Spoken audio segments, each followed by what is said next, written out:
Hi, AP Lang. Welcome back to second semester. I'm sorry I can't be here today. Tomorrow we are going to start our voyage into the research paper, and I'm really excited to get into that and spend the next few weeks really hashing that out. But before that, I wanted to set up and give you some work time while I'm gone today on this REHUGO inquiry assignment. So you should have this assignment sheet in front of me. I just want to kind of walk through it with you.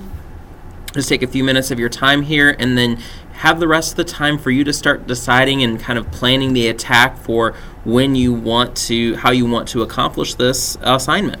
So clearly here, one of the major goals of AP Language and Composition is for the instruction to help facilitate informed citizenship. And then in order to be successful in the exam, you have to engage examples from your readings, observations, and experiences specifically for that third writing task. So that's what this assignment is all about. So REHUGO here stands for Reading, Entertainment, History, Universal Concepts and Truths, Government and Current Events, and Observations and Personal Experiences. So what you're going to do over the course of this semester is you're going to look in these different areas, and I have some more specifics as you can see on the back of the front page and on the second page, of engaging some of these ideas and some examples from these areas and recording some examples so that way when you get to the exam itself, you have this whole repertoire of ideas that you've looked into that you can engage on the exam. So you're going to expand your cultural knowledge through reading, watching, and listening.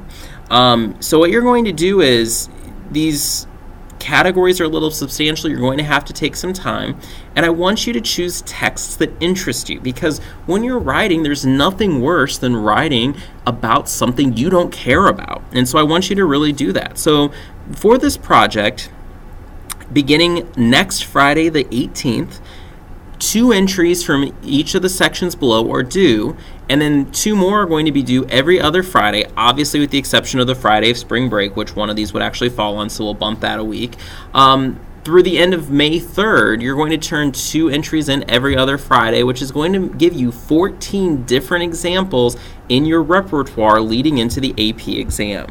So each entry is going to be a single-page handwritten summary of the essay event, whatever text you choose that's outlined below. I want you to begin each with just a single sentence that provides what the example is, that includes a brief summary of it, that if I have no idea what you're talking about, that sentence will tell me what you're talking about. The next section of your summary is going to tell the story of that example. What is the evidence you're including? What's the story? What did the person or event or whatever do or say that really resonated? And then the final section should explain why this example is important, as well as what are some ideas that this example could be used to prove in an essay. So how might what are some kind of themes or main ideas from this summary, from this example, that you could apply into an essay? So essentially you're kind of doing some pre-writing so that when you get to the essay, you have something jogging around in your mind that you've already written, that you can then reproduce, obviously without it sitting right there. So there on the following pages are the examples. We're going to go through those. Each set of entries, so each 2 entries is worth 25 formative points. That's going to be times 7, which leads us to 175 formative points is what this is. I really want this to be a formative project because it's going to come out in the summative, but I want to make sure you get some points that will actually have some meaning to your grade. So if we move on, so reading, you're going to choose 2 readings from the following. You can look at nonfiction essays, memoir essays. I'll even let you look at poetries and fictional essays. A couple of places to start: the New Yorker, Great American Essays. Really, the world is your oyster here, as long as you can have a clear essay or some type of reading. So 2 of your entries have to come from reading. You do not have to do these at the same time. So if you want to do a nonfiction essay and one of the entertainment ones for next week, go for it. Please do. By the end, I want 2 readings from this area. Moving on to E, the entertainment portion. Obviously, I want 2, same as the reading. They don't have to come in at the same time. A documentary film, an Academy Award or other award-winning movie from any year. So here are just some examples of where you can use. Podcasts, here are some examples of places you can look. Don't feel like these are the only places you can look either. These are just some examples. I know it says from any of the following.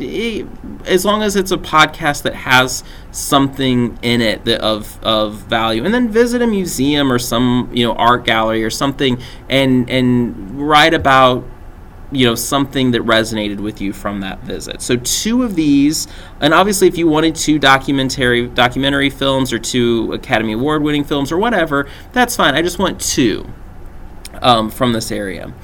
From history, H, 3 of the following: a philosophical movement, significant invention. I'll let you read, I'm not going to go through these individually at this point, but 3 from this list of 7. Obviously, you can double up on this one as well. I want just 3 different historical events that you could potentially discuss, because that could be a good way to set up some historical context for your essay. Universal truths, there are a couple of links here. There's a famous quotation page and a Shakespearean quotation page that are linked here. You obviously don't ignore the write the essay using the following format. That was a carryover from something else. So you just really focus on picking a quotation and really explain its significance, and you might need to bring some outside stuff in on that. The last 2, government, I do want you to complete both here. So research current events, find 2 op-ed articles on one issue, one written by a writer on the left and one on the right, and you're going to summarize, kind of what are the positions from both sides, and that's what you'll engage in that summary. And then the preamble, the 6 functions of government, you're going to look here, these different 6 functions, choose 3 of them and bring those together into how you see that play out. And then obviously your observations here, I have 4 different options here. I want 3 of the following to be engaged.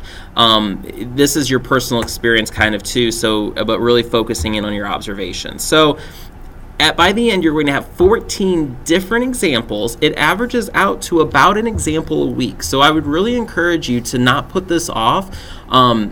Obviously, too, if you know you're going to have more time one week than the other, maybe do 2 in a week and none in another week. Maybe get 3 done one week because you have extra time in that week. Just really pace it out. Every other Friday or when these are going to be due, I'm going to collect them, briefly look at them. I'll give you some feedback, but really this is for you. So the amount of effort that you put into this assignment is going to be what you also get out of this assignment. So I want you to keep that in mind as you're going through this assignment. You have the rest of class today to work on this, and I am really excited to see what you all come up with and what you're interested in and what you really research. And I really believe that putting some effort in now here is really going to pay off as we do practice exams leading up to the AP Lang exam and on the actual exam itself, as well as just give you some more general knowledge about the world around you and looking into things that you are interested in or maybe you're not so interested in. So like I said, I'm really excited to see what you come up with, and I hope you all have a wonderful day, and I look forward to seeing you all again tomorrow.